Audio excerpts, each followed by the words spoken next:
मांडीवाला साहब बहुत बहुत शुक्रिया। ये बताइएगा कि ये जो बजट कल पेश होना है, तो इस बजट के बारे में आप क्या कहेंगे कि सबसे बड़ा चैलेंज क्या है? क्या आज जो इकोनॉमिक सर्वे पेश किया है औरंगज़ेब साहब ने, तो वो तो कह रहे हैं जी हमने ज़्यादातर जो अपने ऑब्जेक्टिव्स हैं, जो टारगेट्स हैं, उनको अचीव कर लिया है। तो कल का जो बजट आ रहा है उसमें आपके ख्याल में सबसे बड़ा चैलेंज क्या होगा गवर्नमेंट के लिए?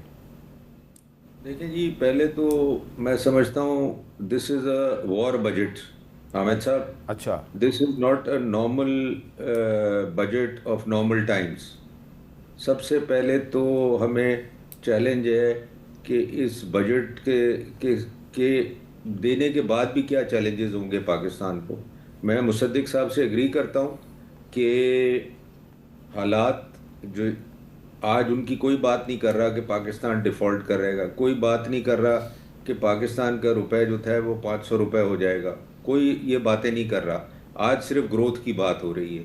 ये मुसद्दिक साहब बिल्कुल सही कह रहे हैं, वो चैलेंजेस हम ओवरकम कर चुके हैं। अब ये जो इस वक्त जिन हालात में ये बजट आ रहा है ना, ये मैंने ऐसे हालात देखे नहीं। वो एक पहले जो एक हुई थी इंडिया के साथ थोड़ी बात, वो एक टेम्पररी चीज़ थी, मगर ये तो एक ऑनगोइंग चीज़ सिचुएशन कर 150 बिलियन और पता नहीं प्रोविंसेस ने कितने बिलियन तो फ्यूल सब्सिडी में उड़ा दिए। तो अगर इस किस्म की चीज़ें होती रहेंगी तो हम जिस किस्म का भी बजट ले आए इस वक्त, उसने इन द सेम शेप नहीं रहना ड्यूरिंग द ईयर। अच्छा। तो सबसे बड़ा चैलेंज मेरी नज़र में इस बजट को ये है। दूसरा चैलेंज जो है वो पाकिस्तान की सिक्योरिटी है। और रोज़ आप भी टिकटॉक पे होते हैं, हम भी आपको टिकटॉक पे देखते हैं। आप ज़रूर कहीं ना कहीं ये देखते होंगे कि जी फिर पाकिस्तान पे कोई हमला होने के लिए तैयार हो रहा है। ईरान के बाद अब पाकिस्तान का नंबर है। तो जो सिक्योरिटी चैलेंज है ना इस वक्त इस बजट को, वो ओवरकम्स एवरीथिंग। तो ये दो चीज़ें मुझे इस बजट में बहुत चैलेंजिंग नज़र आ रही हैं। और ये बजट एक नॉर्मल बजट अगर हम रखना भी चाहें इसको तो बड़ा मुश्किल है इस स्टेज के ऊपर। और ग्रोथ लाना इन हालात में, चीज़ें बेहतर करना इन हालात में, मुझे लगता है for the time being it's very difficult, not only for Pakistan but for many countries जो इसको इन चीज़ों को फेस कर रही हैं। अच्छा, उमैर न्याज़ी साहब, क्या ये इतला दुरुस्त हैं कि कल जब बजट पेश होगा तो तहरीक इंसाफ और जो उसकी इत्तेहादी जमातें हैं वो बजट इजलास का बायकॉट करेंगी? इस पर डिबेट चल रही है जी अभी भी, क्योंकि हमारी जब मैं इधर आया हमारी मीटिंग जारी थी और इस पर डिलिबरेट हो रहा है और डिवाइडेड ओपिनियन। आपके जो चेयरमैन हैं गौर खान साहब, उनका एक स्टेटमेंट है, वो ज़रा सुनाएं जी। गौर खान साहब का स्टेटमेंट क्या है जी? ये मीटिंग हर सूरत होनी चाहिए खान वाली, और कल तक हमारी मीटिंग हर सूरत हो। हम आपसे रूलिंग मांगते हैं, हमारे खान तक एक्सेस दे। जब तक हमारा ये फैसला नहीं होता, हमने भी फैसला किया हुआ है, आज हम पार्लियामेंट्री पार्टी की जॉइंट मीटिंग करेंगे कि क्या आइंदा हमें इस पार्लियामेंट में रहने का कोई इसका आवाम का अगर हम हेल्प नहीं कर सकते तो हम अगर आवाम की मदद हम नहीं कर सकते, आवाम के लीडर की बात हम यहाँ ईमान में नहीं कर सकते, तो यहाँ बैठने का कोई फ़ायदा नहीं। लिहाजा हम एज अ प्रोटेस्ट वॉकआउट करते जनाब स्पीकर, और आज हम फ्यूचर के लिए फैसला करेंगे। अच्छा, वॉकआउट किया, और सिर्फ मामला इतना नहीं है कि बजट इजलास का बायकॉट करना है, लग ये रहा है वो कह रहे हैं कि हम असम्बलियों से ही इस्तीफ़ा दे देंगे।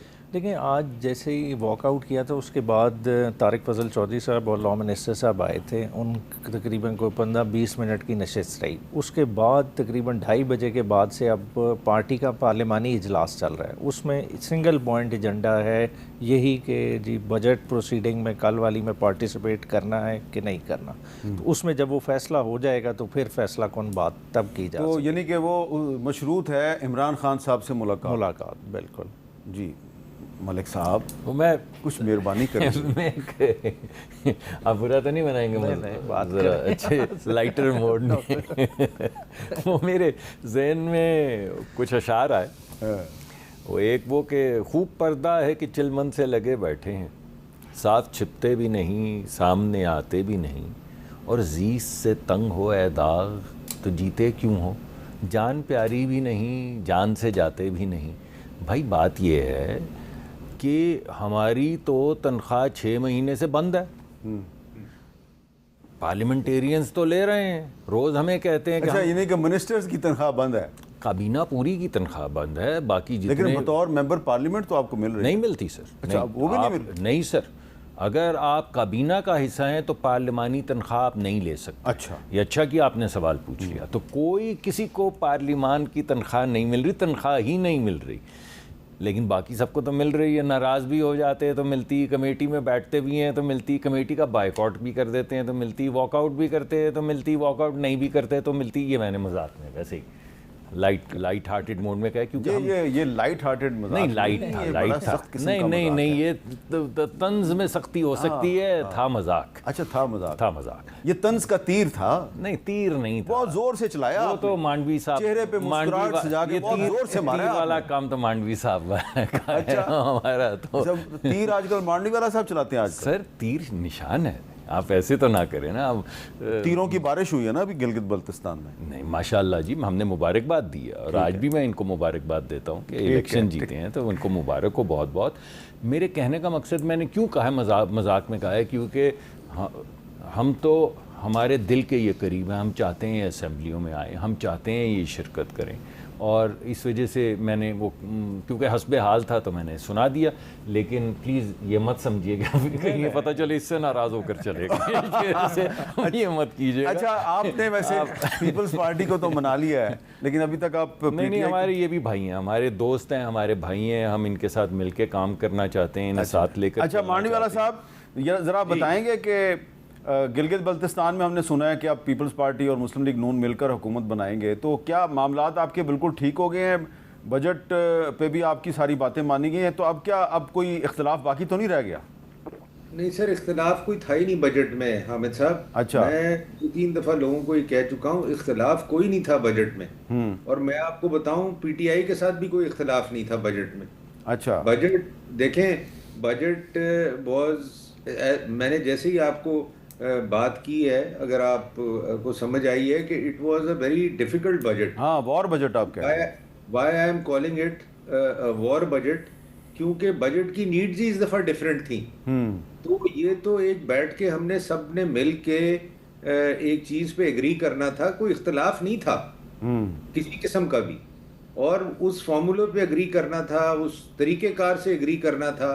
और टाइम बेसिकली डिले इसलिए हुआ कि सब बिजी थे, प्राइम मिनिस्टर यहाँ नहीं थे, प्रेसिडेंट साहब नहीं थे, कराची में थे, उसके बाद चेयरमैन साहब बिजी थे हमारे गिलगित बल्तिस्तान में। तो ये क्योंकि इस किस्म के बजट की डिस्कशंस एक महीना पहले शुरू हो जाती थी, तो इस दफ़ा बहुत डिले हुआ।